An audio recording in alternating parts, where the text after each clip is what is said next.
नमस्कार। आज हम सॉफ्टवेयर डेवलपमेंट में टेस्टिंग और लिंटिंग की अहमियत पर थोड़ी गहराई से बात करने वाले हैं। हमारे पास ये day 7 testing and linting notes हैं और हमारा मकसद सीधा है, एक ऐसा कोड बेस जो भरोसेमंद हो, संभालने में आसान हो और हाँ, प्रोडक्शन के लिए एकदम तैयार हो। बिल्कुल। और ये सिर्फ कोड लिखने से काफी आगे की बात है ना। मतलब ये पक्का करना कि कोड वही कर रहा है जो उसे करना चाहिए, और वो भी इस तरह से कि पूरी टीम उसे समझ सके। यहीं पर टेस्टिंग और लिंटिंग काम आते हैं। हाँ, जैसे नोट्स में लिखा है, टेस्टिंग तो ये पक्का करती है कि हमारे डेटा ट्रांसफॉर्मेशन या फीचर इंजीनियरिंग या मॉडल यूटिलिटीज सही चल रही हैं। एग्जैक्टली। वो फंक्शनैलिटी चेक करती है। लेकिन कोड कैसा दिखता है, कितना पठनीय है, इस पर भी नोट्स में काफी जोर है। यहीं पर लिंटिंग आती है। सही, हाँ सही पकड़ा। लिंटिंग देखती है कोड की क्वालिटी, पठनीयता और स्टाइल में एकरूपता। ये समझ लीजिए कोड के लिए एक स्टाइल गाइड है, ताकि कोड साफ सुथरा रहे। और एमएलओप्स जैसी जगहों पर तो ये और भी जरूरी हो जाता है। सोचिए, डेटा प्री प्रोसेसिंग में एक छोटी सी बग ओह हाँ। पूरे एमएल मॉडल को बेकार कर सकती है। ये सिर्फ बग पकड़ना नहीं है, ये पूरे सिस्टम की इंटीग्रिटी बचाने जैसा है। ये तो वाकई गंभीर बात है और शायद इसीलिए नोड्स CI/CD पाइपलाइंस की बात करते हैं, इस रिस्क को कम करने के लिए। हाँ बिल्कुल। CI/CD पाइपलाइंस एक तरह का सेफ्टी नेट है। नोड्स बताते हैं कि ये हर कमिट पर, मतलब जब भी कोड बदला जाता है, ऑटोमेटिकली टेस्ट चला देती हैं। अच्छा। इससे वो जो खराब कोड होता है वो प्रोडक्शन में जाने से पहले ही पकड़ा जाता है। ये ऑटोमेशन काफी सुकून देता है टीम को। हाँ, ये जानना कि एक चेक लगा हुआ है, ये तो जरूरी है। तो ये सब करने के लिए कौन से खास टूल्स इस्तेमाल होते हैं? नोट्स में कुछ नाम होंगे? जी हाँ, नोट्स में कुछ मेन टूल्स बताए गए हैं।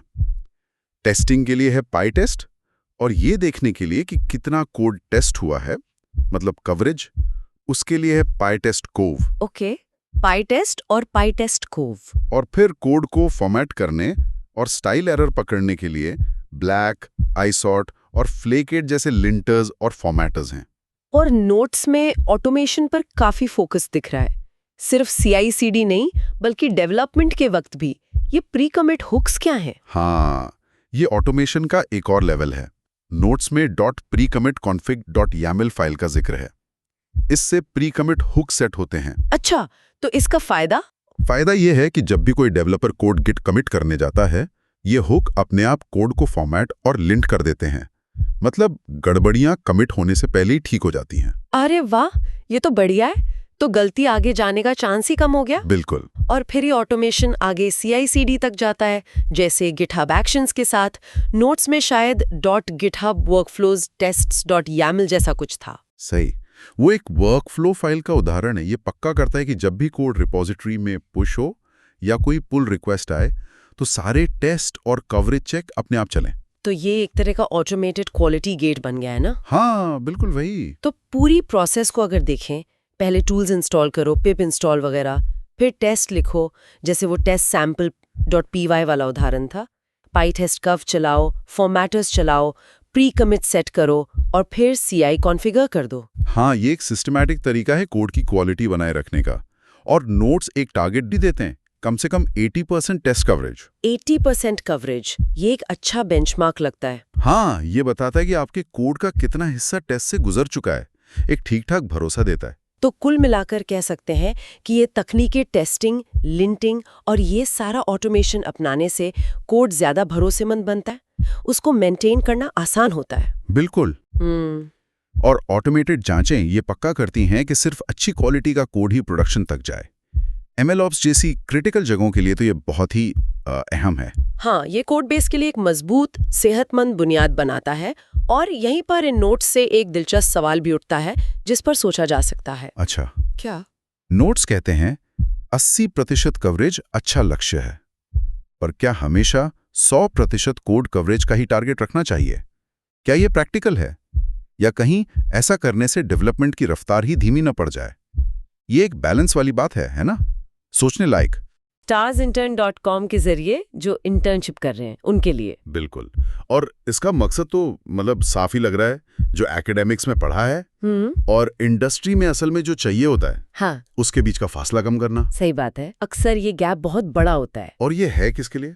मतलब स्टूडेंट्स के लिए खास तौर पे? हाँ, स्टूडेंट्स तो हैं ही, और वो भी जो अभी कॉलेज से निकले हैं, फ्रेश ग्रेजुएट्स। अच्छा, और हाँ, वो वर्किंग प्रोफेशनल्स भी जो शायद करियर की शुरुआत में हैं। जो एक मजबूत बेस बनाना चाहते हैं। बिल्कुल, और कंपनी कल्चर, काम करने का तरीका, ये सब सीखना चाहते हैं, असली दुनिया का अनुभव। तो फिर इसमें वो दे क्या रहे हैं? जरा इस पर गौर करते हैं।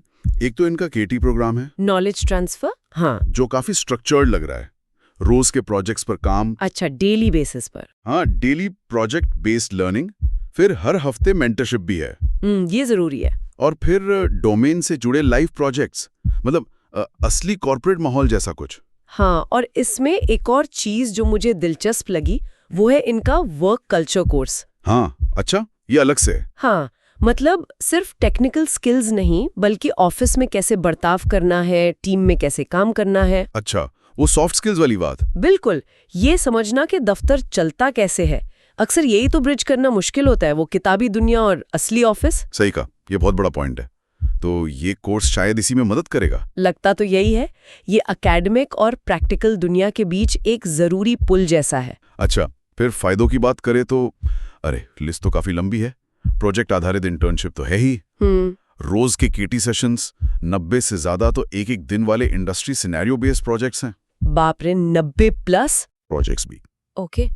साथ में पर्सनल मेंटर सपोर्ट और 90+ होम असाइनमेंट और असेसमेंट भी, मतलब सीखने का पूरा इकोसिस्टम बनाने की कोशिश लग रही है। हाँ, वही। और ये जो अलग अलग ड्यूरेशन के प्रोजेक्ट्स हैं, रोज वाले, हफ्ते वाले, लंबे वाले, ये शायद अलग अलग पेस और प्रेशर को समझने में मदद करेंगे। हो सकता है शायद ये विविधता ही कुछ नया सिखाए, सिर्फ एक लंबे प्रोजेक्ट के बजाय। बिल्कुल। और आखिर में जब ये सब पूरा हो जाएगा तो मिलेगा क्या? Knowledge transfer certificate, internship letter और एक पूरी इंटर्नशिप डायरी भी। अच्छा, डायरी भी। हाँ, और डोमेन में उत्कृष्टता का सर्टिफिकेट। और जो टॉप परफॉर्मर्स होंगे उनके लिए कुछ स्पेशल रिकग्निशन भी। हाँ, तो ये सर्टिफिकेट्स और डॉक्यूमेंट्स तो जरूरी हैं ही, खासकर करियर की शुरुआत में। हाँ, एक तरह से सबूत होता है। हाँ, वो तो है। लेकिन यहाँ देखने वाली बात यह है कि ये पूरी प्रक्रिया कितनी ज्यादा संरचित है। मतलब केटी से शुरू होकर प्रोजेक्ट्स, मेंटरशिप और आखिर में सर्टिफिकेट तक सब कुछ पहले से तयशुदा।